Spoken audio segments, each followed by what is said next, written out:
This morning on Inside the Game, Charlotte interim head coach Sinead Byrne and the 49ers standout Amelia Brown join us live, as well as we preview tomorrow night's U.S. Open Cup final between Austin FC and Nashville. And the CHSL Boys Soccer Finals will find their home tomorrow night on the Michigan Soccer Network. That and more coming up right now.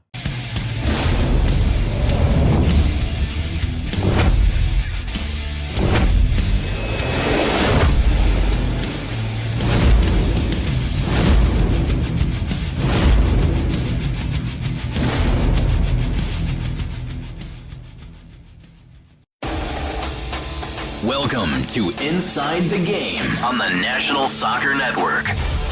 Now, here are your hosts, Jonathan Turner and Nathan Wangler.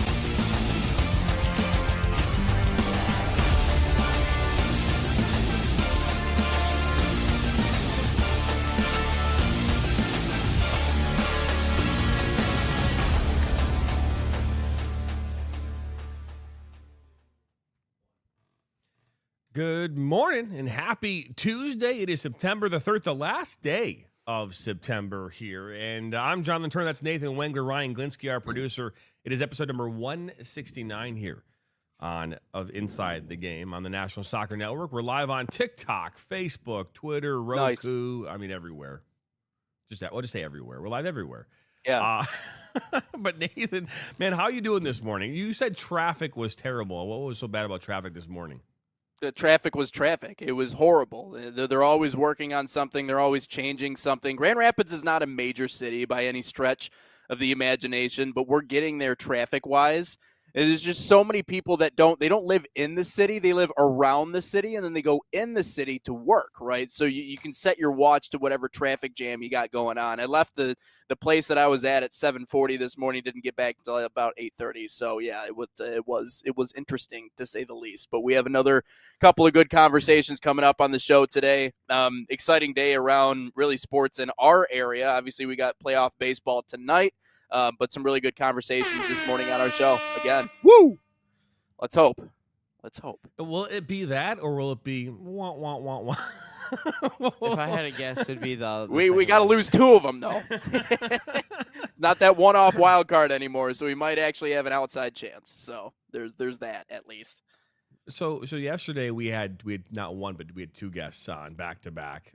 We didn't have a chance really to kind of dive into a lot of things that we normally would dive into in the show. But I did have a chance to go to my 25th high school reunion on Saturday night. Damn.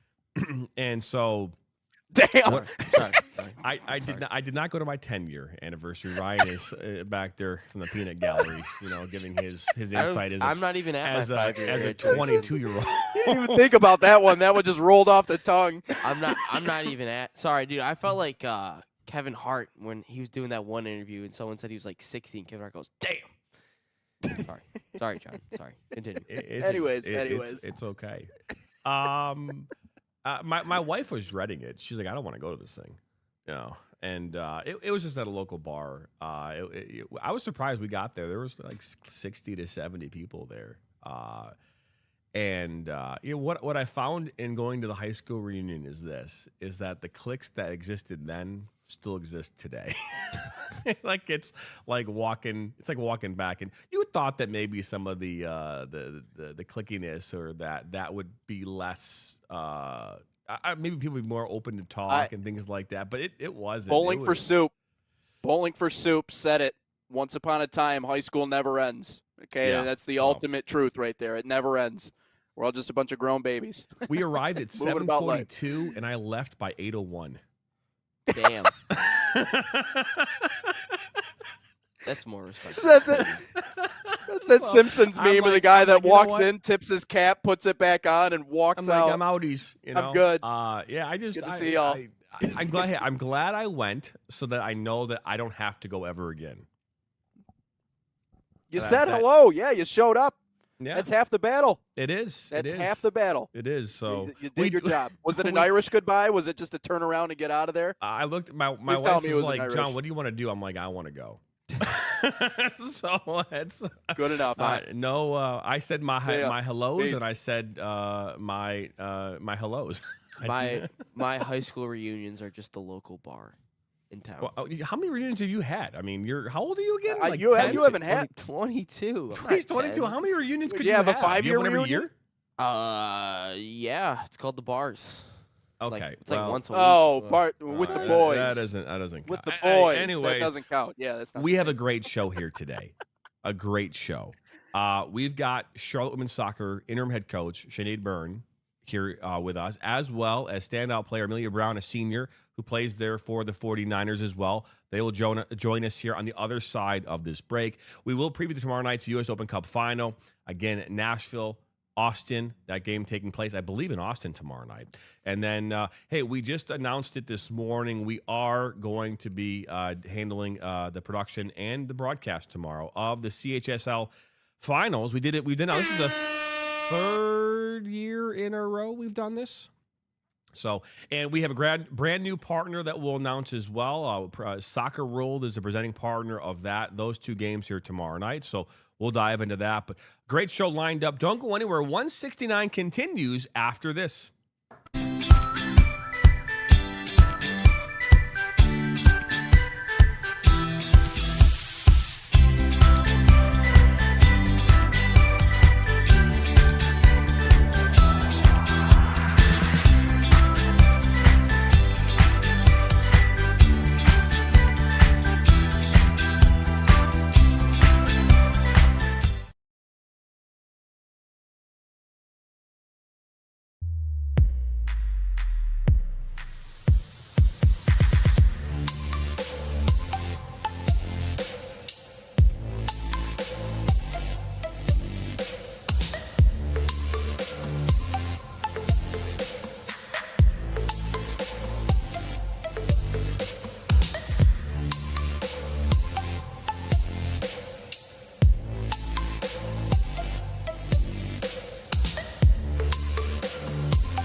The stage is set for championship glory. Tomorrow night, the Catholic High School League Boys Soccer Finals take center stage, presented by Soccer World. The best teams in the CHSL battle it out under the lights, while with bragging rights and the title on the line. Intensity, passion, and high-level soccer you won't want to miss. Coverage begins tomorrow night only on the Michigan Soccer Network. Welcome back here into Inside the Game on this Tuesday morning. That was the commercial right there, produced here this morning. Talking about those matchups tomorrow. Those games can be exciting. We've had games that go. We've had, I think 2 years ago, we had red cards all over the place. I think there was like 5 red cards in that game. I mean, shootouts. I mean, it has. And when I say shootouts, I make clear, it's on the field. I had to make sure I specified that. Because anyways, but yes, so we've had some great matchups in these games, and tomorrow night they're at Oakland Universities, where we are the production company for OU. So we'll handle those tomorrow night, and we're excited. Yeah, I mean, it's good to have competitive, clean matches, but it's also when you talk about the CHSL finals, you're going to get that. You're going to get drama, and I think we all like drama. I think we're all American. I think we kind of dig into that. We enjoy that. But yeah, there was a sea of red, at least in some of the games last year. But some tough competitive matchups, obviously coming up in this one. That they are. Well, so let's dive into our guests here this morning. Sinead Byrne and Amelia Brown, both from the Charlotte Women's Soccer Program, are joining us right now. And we want to say good morning to both of you. Good morning. Good morning. Well, we are excited to have you here on Inside the Game. And as we were talking kind of here a little earlier, we've had a chance to talk to a lot of coaches across the United States here over the last couple of weeks. And we're excited to have a chance to talk with both of you, even though obviously one of you is a player next year, coach, which is great as well. But my first question is for you, and Sinead, is you're the interim head coach. You've taken over this role now. I know you came in as an assistant back in January, but talk about the challenges of being an interim head coach at Charlotte here in your first year. Yeah, it's honestly been great. What an opportunity. So came in January, lucky enough to be elevated to interim head coach, and I couldn't have inherited a better team that wanted to raise the expectations of the program, wanted to compete for a championship here straight away. And so we had a really great spring, scored a lot of goals. The girls went into the summer, worked really, really hard, and have come back ready to compete. And so we've come in, we've won 5 games. We've won more games already than they won last year. And the team are doing great. And so obviously we just got back from a long trip down to Texas there, where we're unlucky not to come back with the 6 points. We've come back with 4, and we've got a big game coming up this week here against UAB. And that's a big role to get launched into, especially after you were at SCAD Savannah for 6 years. And I always like to mention this every interview that I can. I came from the NAIA myself, so I used to broadcast at Cornerstone University, same level. But you come from there where you guys had a lot of success, and then you're launched into this position where you were an assistant. Now you're the head coach. And that's a very quick transition. What's been the biggest leap for you going from where you were at SCAD Savannah to now? And what's been working well for you guys? Because obviously things have been clicking here early in the season. Yeah, I think the big thing for me is I feel like SCAD really prepared me for this role. I was ready. I really wanted to become a head coach. I had opportunities to leave before then, but was kind of looking for the right spot. When this job came open at Charlotte, I really wanted to come into a program that had the resources and had the location to win championships. And I felt like that's what Charlotte is. So really wanted to come in here and kind of learn what I needed to learn and then go become a head coach myself. So it happened a little bit quicker than I was expecting, but I did feel like SCAD really prepared me with the resources that they have. Yes, they're at the NAIA level, but honestly, the type of player we were recruiting at SCAD is the same type of player I'm recruiting here. We were able to get big time players that have now gone on and played at schools like Oregon and Washington State. And so we were able to bring in big time players there. So looking to do the same thing here and win championships. And hey, who knows, national championships maybe. And Amelia, obviously for you guys as a team, you've responded, and we've seen that. We talk about being prepared going into your senior year. You had all the tools to really kind of have a breakout season this year, and you were big down in Texas. One of the big reasons why you guys had as much success there as you did. What has it been about this season so far? What's clicked for you so far here early in this 25 season? I feel like everyone just has the belief that this team is special and we can do something great. And so I feel like Sinead being added to the staff and Erica as well, they really just instilled this belief that like they believe in us, and that makes us believe in each other even more, honestly. You know, I was looking at your resume a little bit here, Amelia, before the show, and you called Minnesota your home here for a couple of seasons before coming back here to Charlotte. And the question we haven't had a chance to talk a lot of players about this, but we found over the years that players have gone to schools that maybe out of state, you know, get their feet wet there, and they want to come home for their last couple of seasons. Is that something that you decided that you wanted to do, or is there something else that led you back here to Charlotte?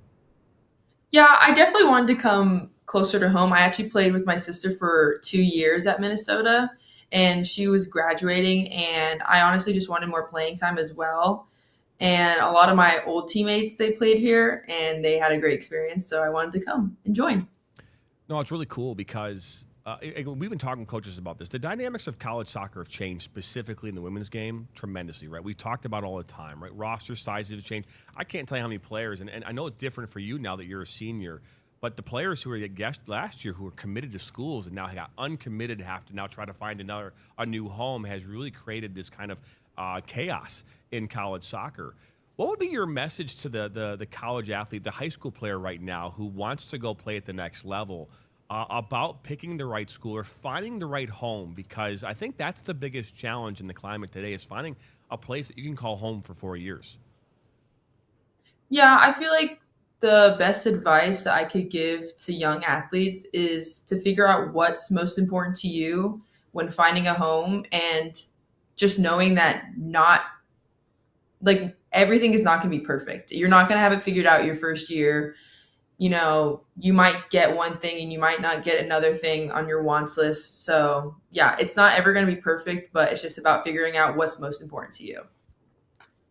You know, and I think it's a great answer, right? Because I think that the player out there today, and again, I've had conversations with a lot of players over the years, and everyone, and we even talked about this with like all the coaches we've talked to in the last couple of weeks, is that when you were growing up as a player in Cary, North Carolina, my guess is that if you're a soccer player, you were like one day saying, I would love to hoist that national championship trophy for UNC. Right, I mean, like Stanford, right? Because in the women's game, Stanford, UNC, Notre Dame, these are schools that traditionally have been like they've won many national championships. And when we talk to players or talk to athletes, it's like in your backyard, I'm thinking about catching that that ball from Tom Brady, as a Patriot, right? So it's like, how do players differentiate between what their dream might be of playing at that next level versus the realistic or the reality of where they might be able to go? No, I mean, that it is really hard, honestly, because my sister, she was originally at UNC, and then she transferred to Minnesota, and then so we had 2 years together. And yeah, it's just about being realistic. That's all it is. And like sometimes the truth hurts, but you'd rather again, it's just about like what you want. You can go to UNC and you could ride the bench and still get a national championship, or you can go to a smaller school and still win a conference championship and go to the NCAA tournament and still do amazing things. I wanted to ask you very quickly, because I think in order to be successful in this space, especially in women's soccer in the United States, there has to be a certain level of competitiveness, because this country is very deep when it comes to the women's game, specifically when it comes to soccer. I didn't even realize until I was reading up on you a little bit yesterday. Your dad, Chucky Brown, was drafted into the NBA in 1989. I completely didn't put two and two together, and he was kind of a journeyman. He played all over the NBA, but very successful college career. Someone that certainly made his name. And if you play that many years in the show, I mean, clearly you've done enough good work, and he's still a coach to this day. How much did he help kind of build that competitive nature in you? Because it seems like both you and your sister have that. How much of that came from Dad and the impact that he had on your early career? A lot, for sure. And honestly, I feel like when you say like my dad was in the NBA, it was probably like he made me work out. It was never like that. It was all optional. I feel like that's what made it more inviting to go out to the field and go into the gym with him, because he was always, I'm going to the gym. Do you want to come with? Me and Isabella are doing this. Do you want to come with? So, yeah. And I also think looking up to my sister, just like seeing all the amazing things that she did, I just wanted to be like her. So it was really looking up to both of them. So I love them so much. Did you turn Dad into a soccer fan when you started playing? I'm sure he became a big time fan when you started playing. Yeah, he doesn't really understand everything though. So he knows the ball has to go to the goal. So that's yeah. That's the gist. Yes, he's a basketball awesome. Coach. And that's it. And on the other side, Coach, I just wanted to ask you very quickly, because I know obviously when you climb levels, you talk about not only different sets of expectations, but you also talk about just a completely different landscape. And I think that's the thing that's interesting. We talk about everything that's changing in college athletics. A lot of that has to do with, well, what level are you at? Because depending on what level you're at, not only, again, the expectations change, but everything else changes along with that. When it comes to culture setting and developing that personal relationship with players, obviously Amelia being one of them, that's one of the most important things, at least from what we've heard from coaches. When you were first put into this position of taking over as interim head coach, what was step number one in getting the players to buy into your vision? And have you seen that buy-in early this year? Yeah, absolutely. I mean, step one was being clear and concise and honest. And so I have extremely high expectations. And it's so funny to me when people talk about the levels, because my expectations have not changed. Like when I knew I wanted to be a coach, my expectations were high. And that's not going to change as I move up through the levels here. And so that has remained constant, and the girls have really bought into that. And so being clear and concise with those, them knowing if they don't meet those expectations, what those consequences are. And they really got on board with that. And so they love doing push-ups, don't you? Yeah. Builds character. But yeah, no, the girls are great. We've got a great group, great leadership, great captains. You know, we've as we've talked about here throughout this show and throughout the last couple of weeks, we've had a chance to talk to a lot of coaches across the country, and we've talked to a lot of women's soccer head coaches over the last couple of weeks. And something that we talked about here even before the show is that we have yet to. This is our first interview with a women's soccer coach who happens to also be a woman, and I want to talk about that for a moment because again, in this space, when we see all these, and I cover a lot of college sports. I know, Nate, you do as well. In the women's game, we see a tremendous amount of men still coaching collegiate athletics. What is your thoughts about that as a woman in your role as a coach here, and how can we get more women in the head coaching roles across this country?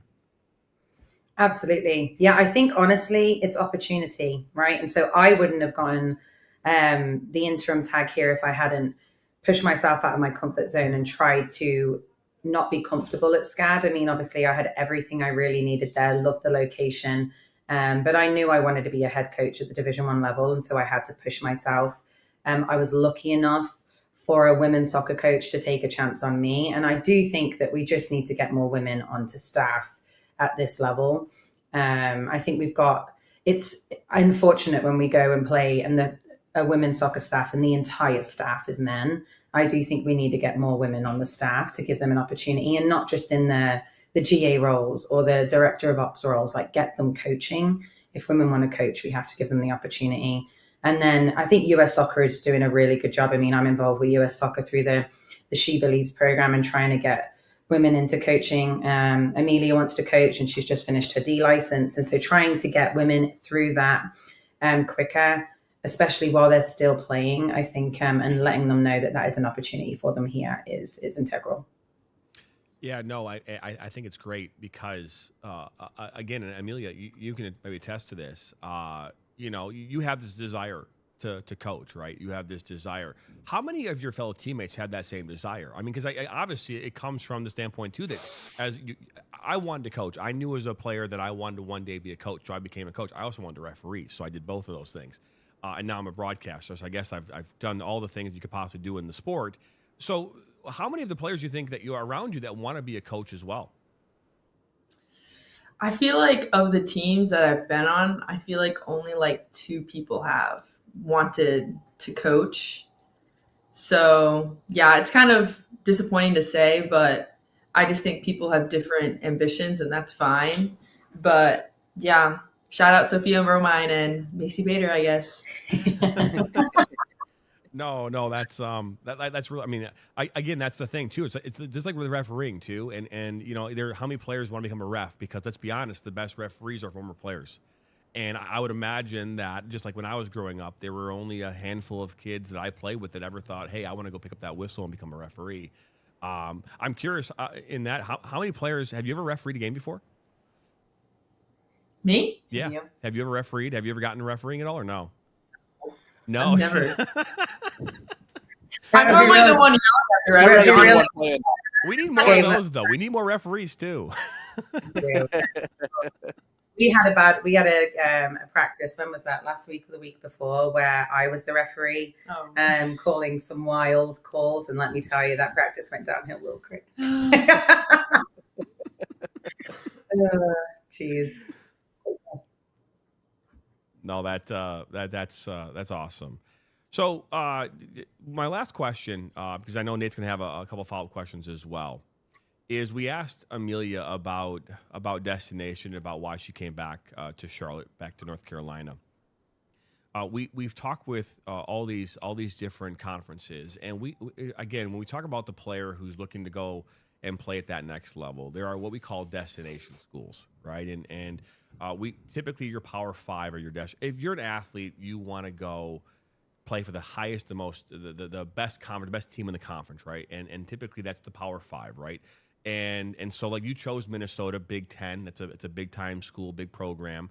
and you found your successes, and then hey, you found out, hey, I want to go here and come back home. The player out there who's like wants to maybe consider coming to Charlotte, why would they pick Charlotte over another university in the same conference? And more importantly, maybe decide not to go to a Minnesota to start their career and be at Charlotte and be there for their entire 4 years?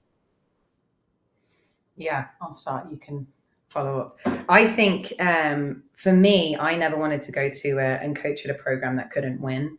And so I think that's massive that we have the resources, the location, and the school's backing to be successful here. We're in a conference that can win championships, and we're in a really good conference. I mean, we're in, there's teams in our conference ranked in the top 25. There's no doubt in my mind that we can be ranked up there too and be going to the tournament and actually beat these Power Four teams. I mean, we played quite a few of them non-conference. And so I think we're in and around. And so I think it's just up to the player do you want to go to maybe a Power Four and it's not one of the top 4 or 5s in the conference. And so you're just getting beat up every week. Or do you want to win? Right. And so if you want to win, you need to come here and win because we're going to win championships here. And let me tell you, it's much more fun winning championships and getting to go to the tournament instead of saying you played at the Power Four level, but you don't get to go to the tournament and you don't win. And so that's big for me. We're going to create winners here. What would you add? No, I feel like you said it. Again, like winning is amazing. I love winning. Who likes to lose? So yeah, I also think it's about standing out and finding your school where you do that. Because again, like playing time is a big reason why I transferred. And like for some people it's different. But yeah, I wanted to stand out and I wanted to make my impact not only on like for myself, but also on the program. And I want to leave a good legacy. So before I get to the final question of this interview, I wanted to very quickly ask Amelia something because we've talked a lot about the transfer portal on this show. We've talked to a lot of coaches and we've talked to a lot of individuals, but we haven't gotten the opportunity to talk to someone who has specifically gone through that process, which in my mind, it seems pretty straightforward, sure. But there's also an element there of having to, number one, make that decision and make that change, which is hard. And change is hard. It doesn't matter who it is, whether you're an athlete, whether you're a coach. And so making that change and making that decision and having to tell the people at Minnesota, like, hey, I'm leaving, is probably a somewhat difficult process to go through. From your perspective, I guess if you were to summarize, what does that process look like going into the transfer portal and finding a new home and coming home back to North Carolina? Yeah, it's definitely not an easy process, but there's light at the end of the tunnel. So that is the advice I also give to other players. But honestly, making the decision to go into the portal, it wasn't an immediate like, oh, I'm leaving. It definitely took some time and talking to people I trust, my family and teammates.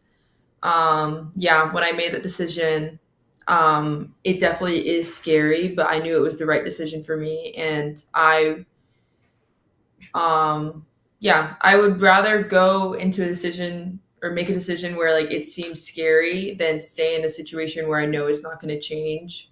So yeah, it's just about what's doing best for you. And you're jumping into the unknown because you don't know if schools are going to reach out to you, and stuff like that. But yeah, I just had confidence in myself and I knew I was a good player and I was going to go somewhere. So yeah. What helped you the most in taking that risk? Was there someone who was helping you through that process? Probably my mom. I feel like she's not, the most athletic person, even though she'd like to make it seem like she is. So when it comes to like working out and stuff, I go to my dad. But when it comes to like moral support, my mom is definitely the person I go to. And like any time where like I'm doubting myself, like I'm not going to get picked up, stuff like that, she's the first person to call and be like, you're amazing, sweetie. You're awesome. I love moms. That's the greatest. Yeah, it's needed. I do want to ask this question because I think that and everyone's journey is going to be different, right? Everyone's going to have a different outcome. And I always say this because the grass isn't always greener. right? That's something that my dad taught me growing up too. Like, hey, before you make that jump, make sure you understand what you're getting yourself into, right? And I think there's a lot of players out there that have used the transfer portal to do what you've done. But then you're finding some players who are going to, they're going here, then they're going the next year, the next place, right? They're trying to find their home, and maybe they didn't make the right decision the first time around. Now they're on that second or that third decision. You obviously had a great support system to help guide you, right? You had your parents, and you had your sister. What would be the advice to that player too, right? Who maybe there's that uncertainty about what you're about to walk into. Because again, if you think about this too, you came in last year, you had another head coach. Now you have you have Sinead there. But if you'd come in now as a senior with an interim coach, that's a little different, right? So there's different dynamics at play here. I'm just curious your thoughts on that. Yeah, again, I feel like it's just give and take. So whatever is most important to you. And again, like there are things at Minnesota that I don't have here, and there's things here that I didn't have at Minnesota. And it's not that one school or one experience is better than the other. I love both of my experiences at both schools. But yeah, I just feel like not everything is going to be picture perfect the way you want it to be. So it's just about making the best of what you have and the people who are around you. All right, I got one more question for you guys. I'm going to put you on the spot here. And I love North Carolina I love Carolina in general for whatever it's worth. I've actually been through Charlotte a couple of different times, most of the times going south. If I were to come back, though, because I don't remember the last place I went to. I think it was a steakhouse of some sort the last time I was in Charlotte. Can't remember the name. Good stuff. But if I were to come back, if any of us were to come back, what's the one place we should go to get food in your mind? This is the perfect question. Don't give me a chain restaurant. Don't give me a chain restaurant. Someone said Panera the other day, and I almost came through the screen. Or Olive Garden. No. I'm such a foodie. You have to go to a restaurant called Spaghetti. And so it's just opened. Sam Hart's the chef there. He also has another restaurant called Counter, which is a tasting menu. Unbelievable. But go to Spaghetti. Okay. It's called Baguette. Spaghetti. Oh, spaghetti. I just want to make sure. Baguette. Spaghetti. Yeah. The accent really got us there. Honestly, I don't really go to restaurants. Yeah. Amelia's too busy. She does like magic sushi though. Yes, sushi is good. Big magic sushi fan. Yeah. It's an all-you-can-eat sushi. Ooh. Place. Okay. Yeah. Spaghetti pilot looks really bougie. No, it is, but Yeah, I am really. I'm looking at it right now. I'm looking at their menu. Yeah, it's Yeah, it's bougie, but I am a massive foodie. So this is perfect. That was perfect. And wait, so you're saying you don't go out at all, Amelia? You said sushi's Well, like the stuff is in Uptown, so it's like a 20-minute drive, and it's like I have class and we have practice. Do I really want to drive 20 minutes out and then like get dressed and stuff? I'm like, I'll just DoorDash. I'll just okay. get So what are you cookout. getting on DoorDash then? Sushi, and I got a poke bowl yesterday. Oh, nice. Okay, she's just That's ordering good. sushi on DoorDash. All right, well there it is. Dior de Chez, along with spaghetti. That's this generation, folks. DoorDash. Well, we want to thank both of you for joining us this morning. We had a blast. Hopefully you did as well. And we wish you and the 49ers much success here the rest of the way. Thank you so Thank much. you. We're excited. Thank you for having us on. You're very, very Thanks, welcome. guys. Well, you heard it there, spaghetti, right? That was. I look at their menu. Their menu's pretty legit. I mean, there's this like tart looking dish. I mean, it looks really cool. So, but. Again, we want to thank both Sinead Byrne and Amelia Brown for joining us here this morning on Inside the Game. We come back here, we'll dive into our preview of the U.S. Men's Open Cup Final here tomorrow night. Experience the thrill of the game like never before with NSN's Game Rewind. Dive into full match commentaries enhanced with cutting-edge dynamic graphics. Letting you relive the highs and lows of your favorite matches in astonishing detail. Whether it's a championship win or a legendary play, NSN Game Rewind bridges the past and future with a broadcast experience designed to captivate. call 586-304-4405 And start watching today.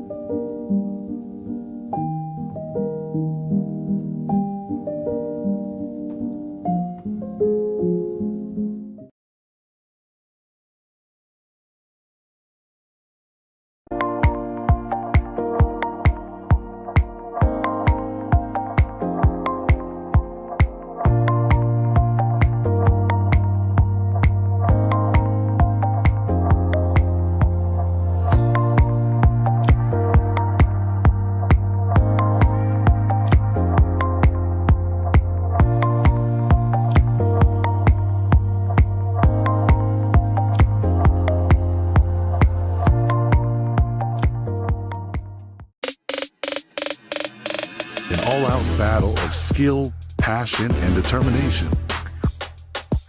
The NISA Pro Cup, presented by the National Soccer Network. The stage is set. 10 teams, 8 days, 1 trophy, 1 moment, exclusively on Roku TV.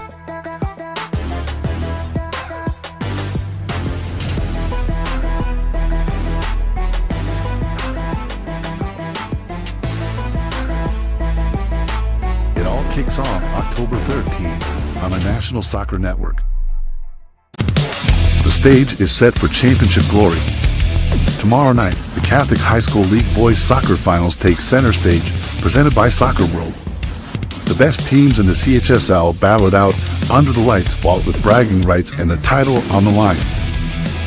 Intensity, passion, and high-level soccer you won't want to miss. Coverage begins tomorrow night only on the Michigan Soccer Network. The stage is set for Welcome back to Inside the Game. Him laughing in the background. It didn't hit stop as he expected it to. Oh, That's Ryan Glinsky, our producer, everybody. That's a round of applause. There we go. Yeah, way to mess up, Ryan. That was bad. Oh, my God. Man, that was good. That was good. Jonathan Turner, Nathan Wangler, Ryan Glinsky, as everybody alluded to, in charge of all of our production here today, and every day for that matter. Oh man, gotta give him some love. Hey, so we want to obviously start talking about the U.S. Open Cup. We've been talking about the U.S. Open Cup here since it began, really back a lot of the bigger matchups after qualifying, and we are at the final tomorrow night, and Nashville will travel into Austin FC. That game, again, kicks off tomorrow night, 8 p.m. Eastern, I believe 9 o'clock Central. Is that right? Yeah, 7 o'clock Central. Yeah, Anyway. 7 o'clock Central, Yeah. 8 p.m. Eastern. So neither of these two teams have ever won the U.S. Open Cup. And so tomorrow night they'll have that opportunity to hoist a trophy. Austin FC defeated Minnesota United, which I know Ryan has been very excited about. Minnesota United, maybe we'll see some Minnesota United fans popping in here. Maybe Ryan will even make a video about that, how tomorrow night's game will not include Minnesota United. Ooh, you gave me an idea. I mean, yeah, I can do it if you want. But they beat Minnesota United. Nashville defeated Philadelphia Union 3-1. So Sam Surridge had a hat trick in that game. So it's interesting to see what happens tomorrow night. I'm curious. We will be doing our picks here as well. I'm curious your thoughts before we get into any of that.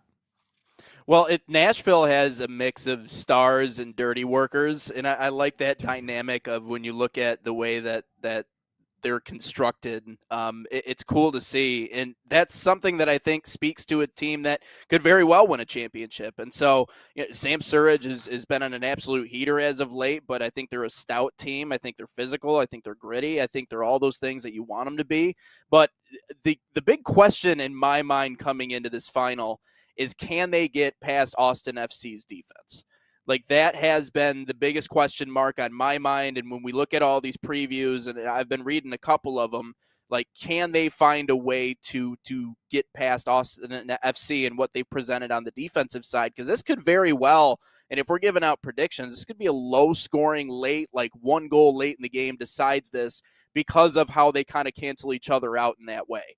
So Nashville FC has a lot of good pieces, but I think Austin FC is just they're another team that they're just gritty and they're great. Their back line is where it needs to be the majority of the time. And they say, defense wins championships. That could very well be the case for Austin FC here tonight. If they play the way that it should look, if they play the way that they know how to play, this should be no problem for them to bring home number 1. But it's always nice when you have that extra added storyline about neither of the two sides have ever won this championship before. So we're going to see a first, whatever way you cut it, in that game.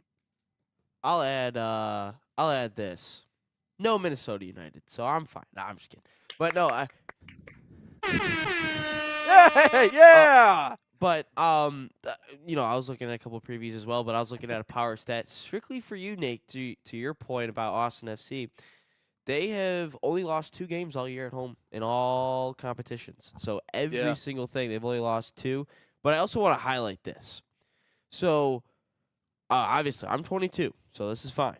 But Austin FC's got some pre-match activities going on.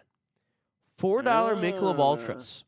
$4 at a sporting event. That's cheap. Like, that should not be that cheap. And they have DJs, they have bands. So Austin FC is doing something right a little bit pre-match. We're getting back to the game a little bit. Everything's bigger in Texas.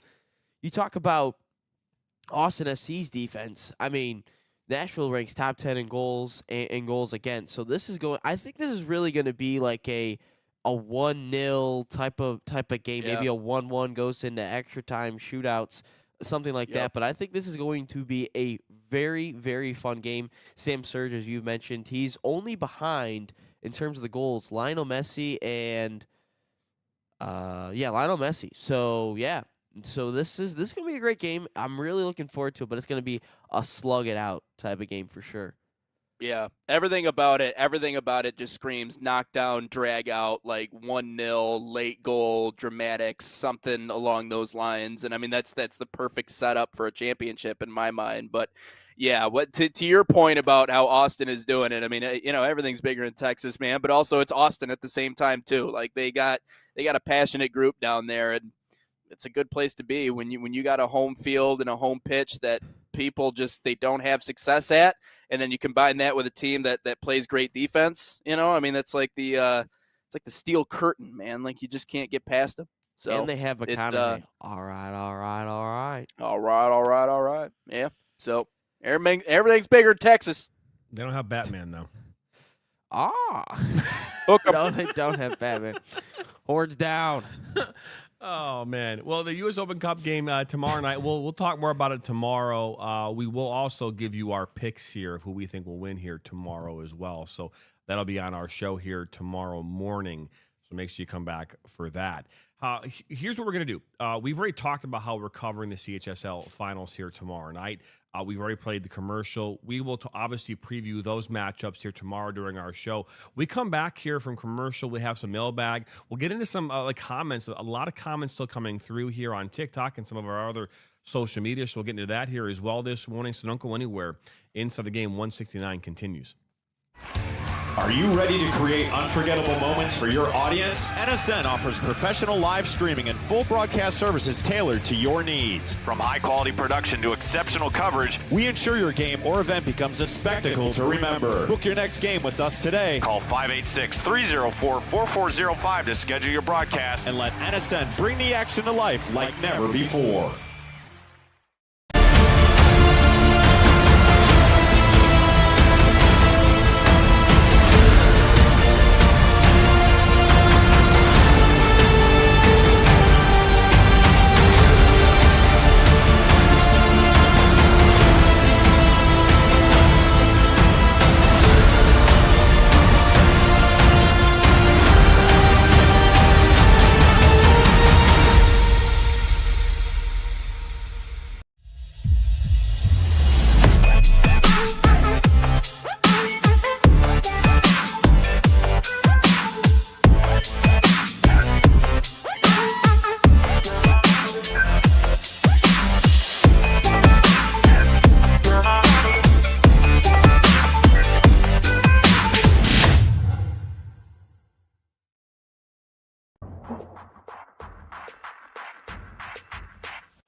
Welcome back here to Inside the Game here on this Tuesday morning, last day of September here as we officially make our way into October here tomorrow. My goodness, the year has flown by.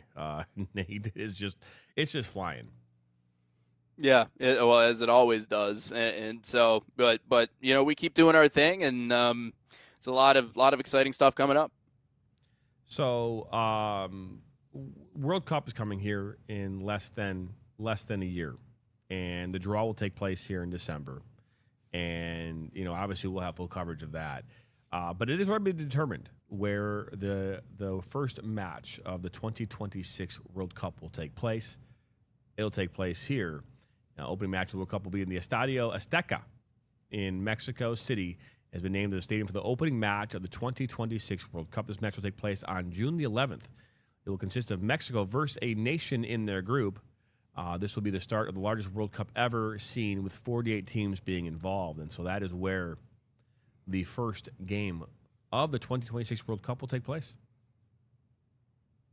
That's a sick place to have it, Mexico City. I mean, it's interesting. I watched some of these podcasts with these former USMNT players, and they always talk about how the walking into Mexico City to play against Mexico, it is a hostile environment that it cannot be rivaled in a lot of ways by really anywhere in any other experience for an American player playing the sport in the world. Like, when you walk into that place, there's a certain gravity to what exactly you're feeling and what exactly it is you're experiencing. I mean, it's a house of horrors, and even, I mean, you think playing on the West Coast is bad, because I'm sure it feels like Mexico City, and a lot of times when they play in California, but walking into Mexico City, you're walking into the oven. And so I'll be interested to see exactly who Mexico pulls for that game. I think it's great that it's starting there. I think it's going to be a spirited match, and obviously in a place where they're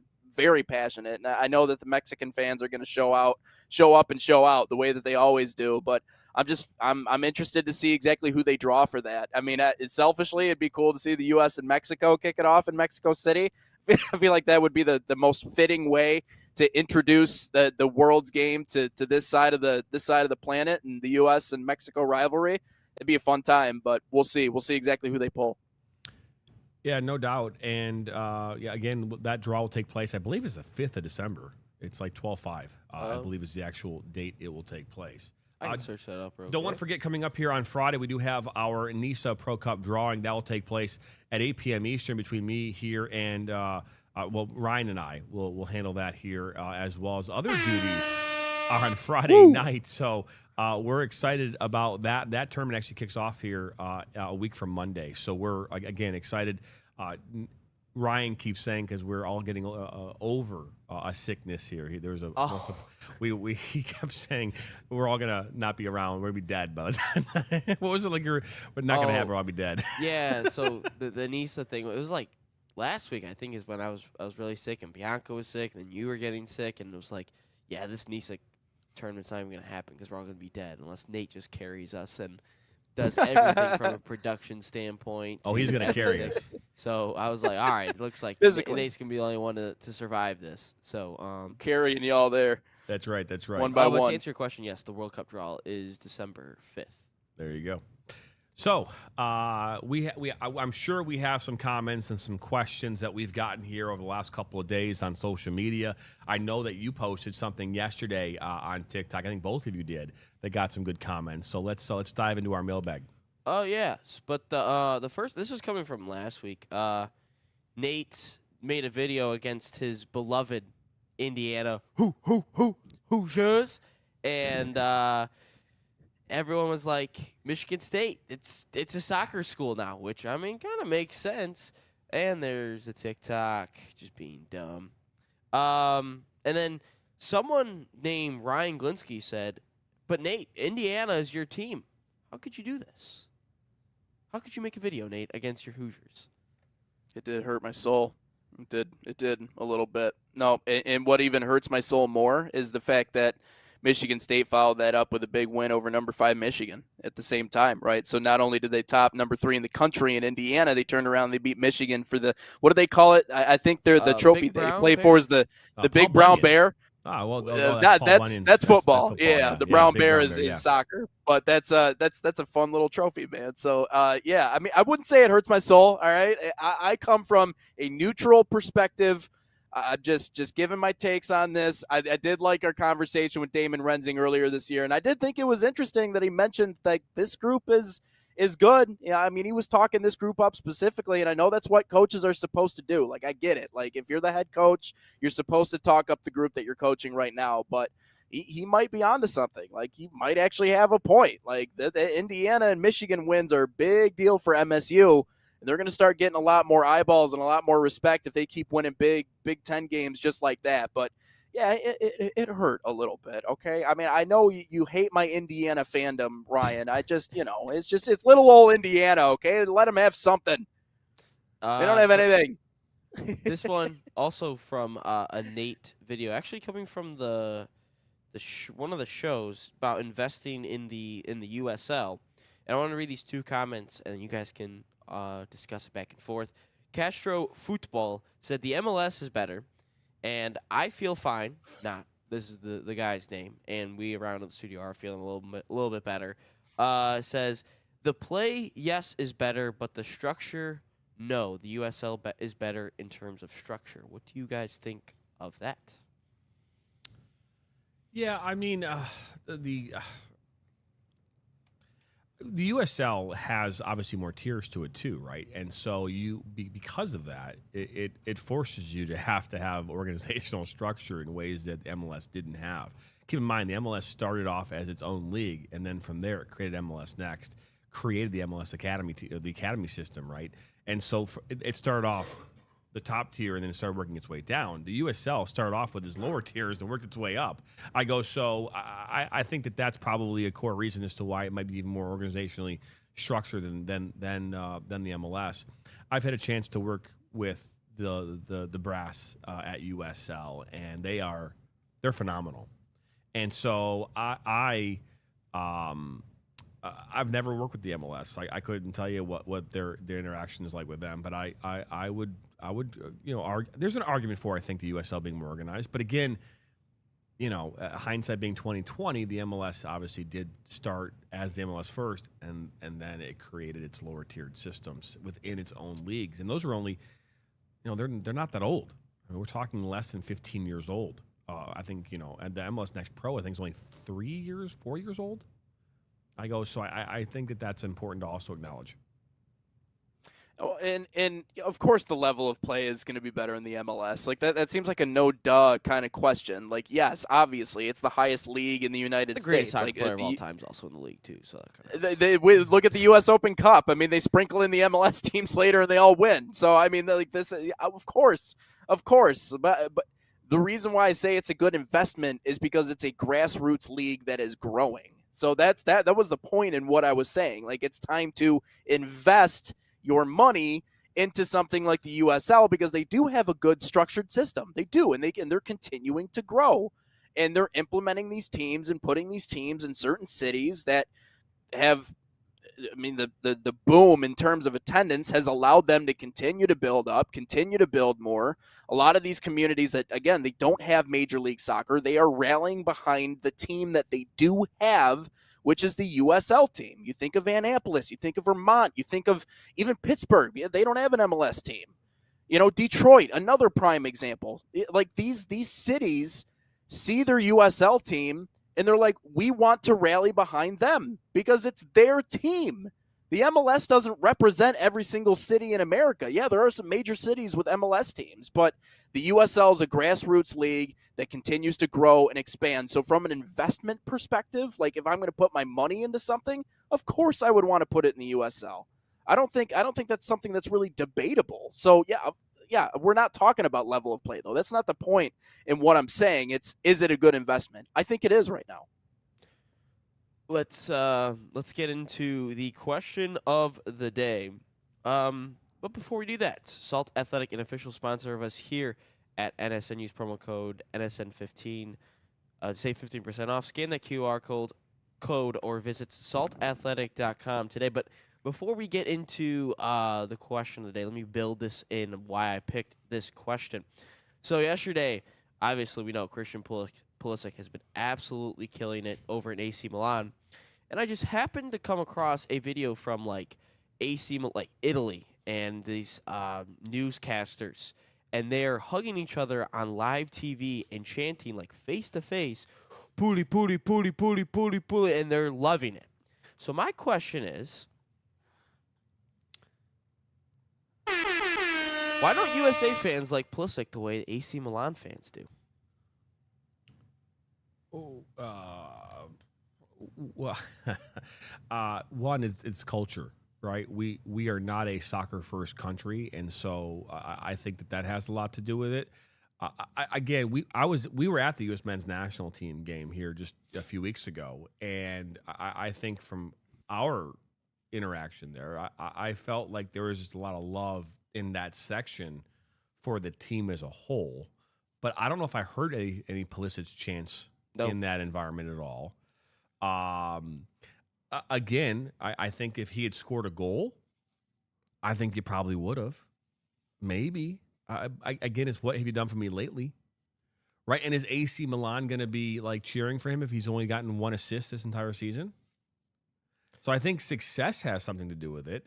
And so if Pulisic goes off and starts scoring a bunch of goals and having a bunch of assists like he's doing right now in AC Milan, I think absolutely the American soccer fan would be yelling Pulisic like, they're doing over there. But he hasn't done that yet, so he needs to do that here, and then I think that would actually happen here. And to JT's point, what he said, the soccer players aren't the biggest superstars in the United States. So, if our entire country was following as closely as they are in Italy, and they were as invested in the sport, I'm sure they probably would see and respect and, revere Christian Pulisic and what he's doing this year a little bit more. But, to that point, the what have you done for me lately? I think it's because of everything that's happened around the U.S. men's national team specifically. I think that just doesn't sit well with U.S. fans. And I know he looked better against Japan, and obviously, things seem to be going in the right direction with what he's doing on the U.S. men's national team. But from simply an American perspective, that didn't sit well with them. These AC Milan fans aren't going to be cheering for Christian Pulisic when the World Cup comes around in 2026. They're cheering for him because he's doing great things at AC Milan. But for American fans, it really doesn't do much for us. It's an Italian league. I'm not from there. I'm from here. So obviously I want to see what he can do in the red, white, and blue. Now, if all that translates, then that's great. And we've talked about that translating to his play in the red, white, and blue. But does that happen? Then I think you'll start to see American fans really get into it. I think there have been sections of his career where they have really kind of adored Christian Pulisic. But I just think this year hasn't really been, in terms of all the drama and the this, that, and the other thing, and the agents and the dad and the Dempsey and Donovan and all that drama. I just don't think it's sat well with American fans. But again, if he turns around and scores a goal or maybe a couple of goals in the next international window, I think we're going to be looking at a very different conversation. Yeah, I was just curious because I've never seen newscasters look at each other this close to each other, yelling a player's name. So I definitely think it's a cultural thing for sure, because I personally think European fans are the most passionate. They're look at the Ryder Cup, for crying out loud. We have England. We have the English fans saying, "Can we play you? Can we play you every week?" And you hear that in soccer. So to hear that in golf, I thought was pretty funny. Yeah, and I think too, if the movie Cool Runnings, do you remember the movie Cool Runnings? Great movie. Right? Movie. Well, at the end, what are the commentators doing? They put on Team Jamaica, right? And they're wearing their swag. At the beginning, they're all making fun of them, and then at the end, they're all loving them, right? And so I think there's something to be said about that too, right? And I think what is Pulisic doing right now? He's having a great time right now. He's having a great moment. And if he can continue to ride that and have this long-term success, where he's not going to be like 12 goals and 12 games. That's not realistic. It's going to end up being more like he'll have 2 or 3 points every 5, 6, 7 games. I mean, naturally things will start to kind of space themselves out, maybe. You know what I mean? But you're not going to see this 6 and 6 and 7 and oh my gosh, I'm saying it again here. Every time I say 6 and 7, this guy loses his shit over here, Ryan Glinsky. But yeah, so we're not gonna see that long term. We're gonna see it start to kind of average out and to not be as he's doing this right now. It's not sustainable. The key is whether or not the fans. And these broadcasters over there continued on. And I'm curious. I think we should mark this moment in time and come back here in 2 months and see if they're doing the exact same stuff. Because if he's kind of taken this, he's leveled off a little bit, will they still have that same love? I'm curious. Yeah. Because we ride the things that are great until they're not. And then we ride the next one, right? So. Yeah. Anyways, great show. Great guests. We've got. They continue. We were supposed to do Bob Butehorn this morning, pre-recorded from last week, but we pushed that to tomorrow. And then on Thursday, I think it's tomorrow. And then on Thursday, we've got, I believe, both. We're going to do Toledo, both the coach, Mark Batman, and the players. On Thursday morning as well, which will give maybe Friday give us a breather from all things. It might be the first day we don't have an interview for by 2 weeks. Hey, it's been great though. It's been fine. great. It's been fine. great. We've had some great conversations, and we'll take a breather and get back at this. But we're excited. Hey, it's my understanding they're going to be announcing the roster for October here today, if I'm not mistaken. Oh, there should be. I can. Also, we got to give a shout out. The U20 USA team beat New Caledonia 7-0 yesterday. Yeah, so shout out to them. It might have been more. There was 7-0 at halftime. I know that John Strong was like, "Wow, if we asked the players to dream a perfect start, I don't think they would have picked this start." They scored 4 goals in 2 minutes.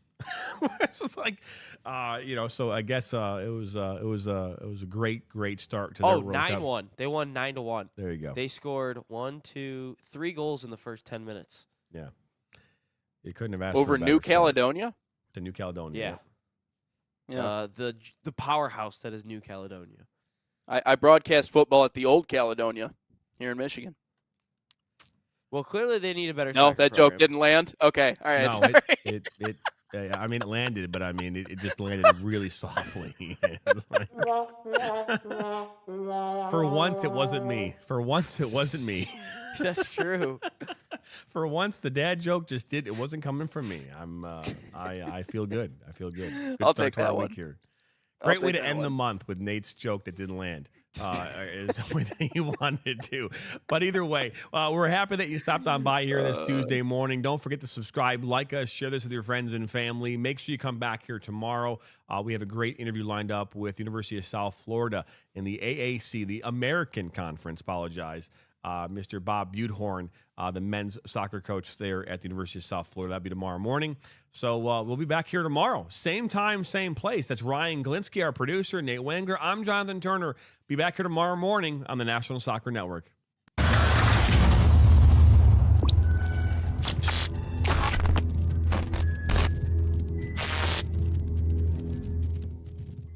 From the biggest matches to the hottest takes, Jonathan Turner and Nathan Wengler bring you the stories, the analysis, and the edge you won't get anywhere else.